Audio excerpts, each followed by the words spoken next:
Welcome. This is a demonstration of a thing called a conic section. Conic section is a two-dimensional shape that can be created with three-dimensional shapes, and I'm going to show you how. In this shape you see a cone here. I can move that cone around. Watch. So there's my cone. And the cone is embedded in a plane, this blue plane. So what I can do, let me orient the whole thing like this and rotate the plane a little bit. So it makes sense, if you think about it, that if I cut the cone perfectly parallel to the base, or perpendicular to the axis, that the plane that does the cutting will form a circle. So there's our perfect circle right there.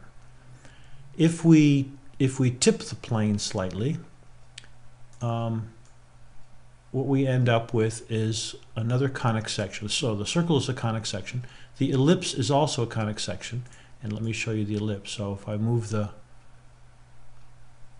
plane so we're like this, maybe I tipped it a little too much. Let's rotate the plane back a little bit.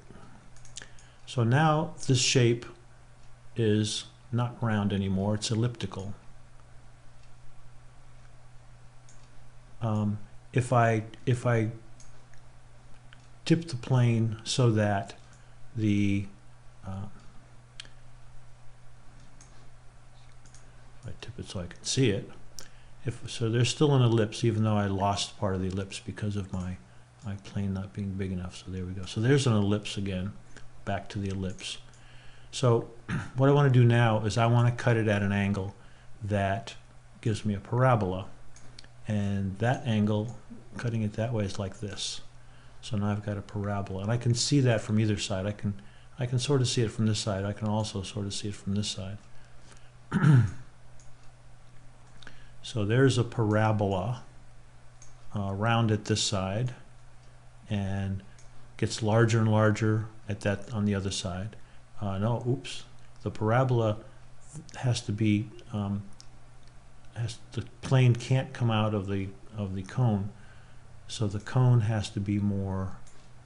The plane has to be more like this. More. There we go. Well, not even that. Let's move the cone. There we go. So now we're creating a parabola. And let's try moving the plane over here. Something like that. See how that goes. So that's almost, you can see that the edge of the cone there and the edge of the plane are not quite parallel. It's expanding out here, and that's what we want. We want this to get larger. So we should see our parabola over here now. Right, there's a parabola, this shape.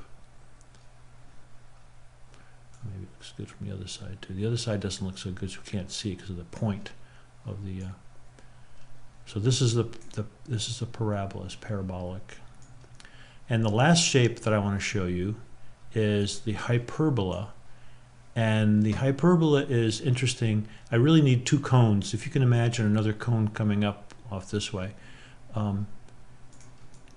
But if I cut the cone so that it's vertical, so that if the cone starts off being straight, let's see if I can make it straight, something like that, straight, and then the plane cuts it so that it's perpendicular, then you create a hyperbola, and that's the hyperbola there. It looks a little bit like a parabola, but as I was saying before, if you think about another cone upside down touching the tip here, this plane would also cut that, and there would be another piece of the hyperbola that would go like this. It would be up here going the other way. So those are the circle, the ellipse, and the parabola, and this is half of the hyperbola. Those are all conic sections that are formed by the intersection of a plane with a cone.